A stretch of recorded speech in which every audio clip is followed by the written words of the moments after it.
Apa yang kita takutkan benar-benar terjadi. Atap tribun sirkuit Formula E roboh ditiup angin. Padahal, event balapan sudah akan digelar hanya kurang dari seminggu lagi. Semula pengerjaan sirkuit yang hanya butuh waktu 60 hari itu dianggap sebagai sebuah prestasi. Ini jadi kebanggaan bagi para pendukung Gubernur Anies Baswedan. Kecepatan membangun sirkuitnya secepat balapannya kelak. Ya, begitu mungkin yang ada dalam pikiran mereka. Tapi sayang sekali, setelah terjadi bencana, semua menjadi was-was. Dikabarkan bila nanti tanggal 4 Juni turun hujan deras, balapan akan dibatalkan. Penonton di tribun akan diamankan. Dan yang belum kita sadari, sirkuit Formula E ini ternyata memang hanya semi permanen. Tinton Suprapto, Ketua Pelaksana Steering Committee, mengatakan, habis balap, copot lagi. Perlu pula diketahui bahwa 25% kawasan sirkuit adalah bagian dari sirkuit Ancol yang sudah dibangun tahun 1969. Lalu, ada pula soal sponsor yang akhirnya diumumkan. Dan ini diumumkan hanya sekitar seminggu menjelang balapan. Ya, sepertinya segalanya memang serba gerusa-gerusu. Jadwal-jadwal yang sudah disusun, termasuk soal pembangunan sirkuit, semuanya meleset. Perusahaan-perusahaan BUMN akhirnya dapat dipastikan tidak mau mensponsori ajang ini. Mereka tampaknya khawatir. Bila mensponsori ajang yang tak jelas ini, urusan tata kelola perusahaan akan dipermasalahkan kelak.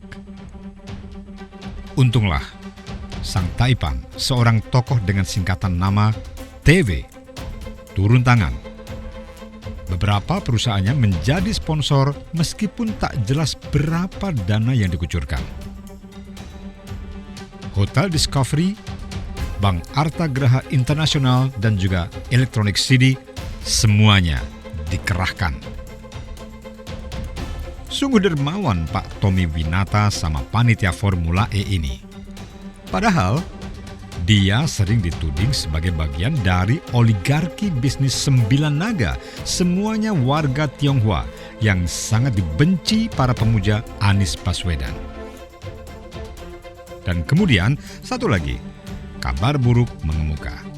Yang terakhir ini mungkin bukan kabar buruk bagi panitia, bagi Ahmad Sahroni dan kawan-kawan. Tapi ini jelas kabar buruk bagi rakyat Jakarta. Akhirnya, terbuka juga informasi soal adanya biaya pelaksanaan Formula E yang harus dibayarkan oleh Pemprov DKI ke panitia Formula E yang diambil dari anggaran pendapatan dan belanja daerah atau APBD. Jumlahnya mencapai 150 miliar rupiah. Dan harap dicatat, anggaran pelaksanaan ini harus disediakan Pemprov untuk setiap kali balapan, harus cair setiap tahun. Jangan lupa, angka sebesar itu tidak termasuk ongkos pembangunan sirkuit yang menjebol pagu anggaran dari semula 50 miliar menjadi 60 miliar rupiah. Dana pembangunan ini bukan berasal dari Pemprov, melainkan dari perusahaan BUMD, Jakpro. Dari mana kemudian Jakpro akan mendapat penghasilan untuk menutupi biaya investasi pembangunan sirkuit ini. Padahal sirkuitnya sendiri tidak permanen. Wallahu alam. Singkat cerita, pihak panitia sendiri tampaknya tidak mungkin rugi dari pelaksanaan ajang Formula E ini. Sebab biaya pelaksanaan sudah ditanggung oleh pemerintah provinsi, diambil dari uang rakyat, dan biaya sirkuit dari Jakpro. Panitia hanya bagaikan event organizer yang disewa Pemprov DKI dan sudah dibayar lunas.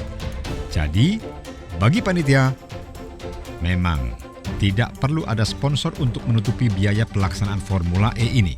Duitnya sudah ada dan dari rakyat. Sebagai panitia pelaksanaan Formula E, yang pasti pelaksanaan Formula E tidak menggunakan APBD. tolong dicatat, tidak menggunakan APBD. Kita menggunakan dengan cara merangkul sponsor, dan itu dilakukan di seluruh dunia dalam event-event yang besar.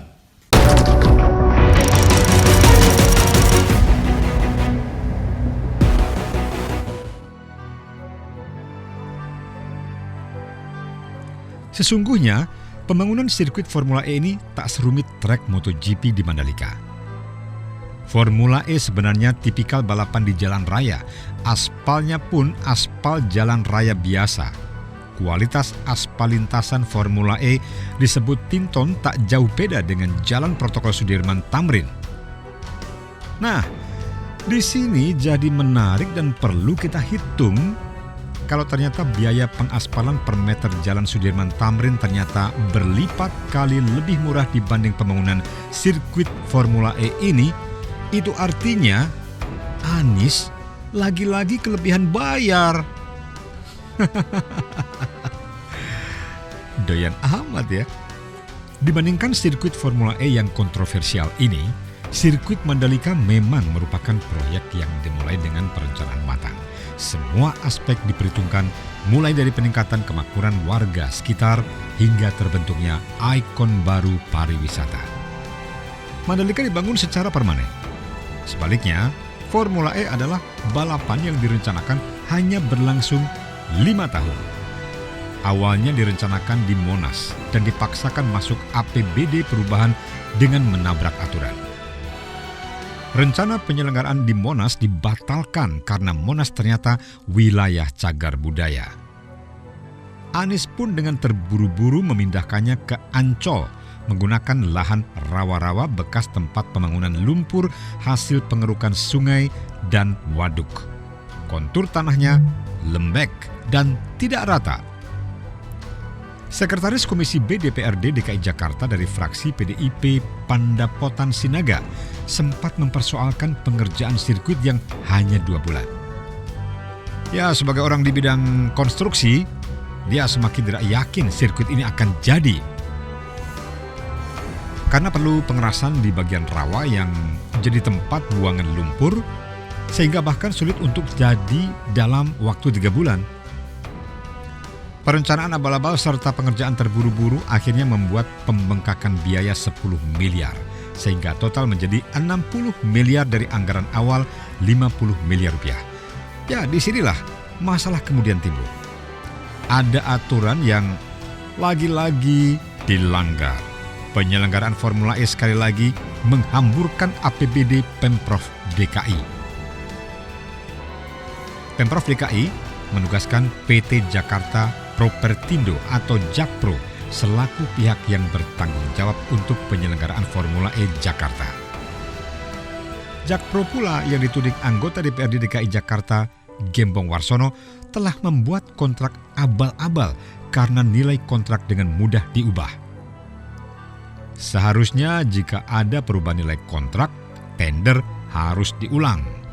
Karena nilai kontrak dengan mudahnya diubah, pantas diduga ada kesepakatan terselubung antara Jakpro dan Jaya Konstruksi selaku pengembang sirkuit. Tak cukup di situ, Badan Pemeriksa Keuangan BPK pernah menegur Anies karena dalam penyelenggaraan Formula E belum ada kejelasan pembagian tanggung jawab antara PT Jakpro dan Pemprov DKI tentang pendanaan mandiri. Dalam kesempatan awal, keterlibatan PT Jakpro diperlukan untuk pengaturan akomodasi dan pembiayaan. Dalam pelaksanaannya, PT Jakpro mengajukan perkiraan biaya pelaksanaan senilai lebih dari 1,2 triliun rupiah. Ini di luar biaya untuk penyelenggara yang dibayarkan pemerintah DKI melalui Dinas Pemuda dan Olahraga. Artinya, penyelenggaraan Formula E murni 100% dibiayai APBD DKI, baik melalui anggaran dispora maupun penyertaan modal daerah kepada PT Jakpro. Pendapatan penyelenggaraan Formula E pun belum diatur secara jelas dan rinci yang menjadi hak daerah maupun yang menjadi hak PT Jakpro. BPK juga mencatat pemerintah DKI telah mengeluarkan dana nyaris 1 triliun pada kurun 2019-2020. Pembayaran yang telah dilakukan kepada penyelenggara balapan setara 983 miliar rupiah. Wow, mungkin baru kali ini ada lomba balapan yang biaya terselubungnya berlipat kali biaya pembangunan sirkuitnya.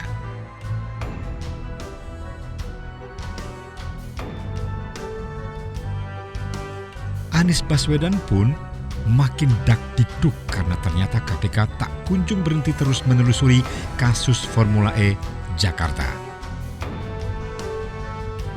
Wakil Ketua KPK Alexander Marwata menyebutkan, penyelidik KPK masih mendalami berbagai informasi terkait Formula E, terutama tentang komitmen fee dan kelayakan bisnis dalam penyelenggaraannya, termasuk juga apakah ada semacam komitmen fee dalam penyelenggaraan Formula E di negara-negara lain. KPK juga sedang mengupayakan untuk meminta keterangan dari pihak yang menerima transfer dana dari Pemprov DKI. Urusan komitmen fee menjadi salah satu fokus penyelidikan KPK karena sudah ada kucuran dana dari Pemprov DKI sebesar 560 miliar. Ini menjadi sorotan karena total komitmen fee yang ditanggung APBD DKI berbeda jauh dengan komitmen fee di kota-kota belahan dunia lain yang juga menyelenggarakan Formula E.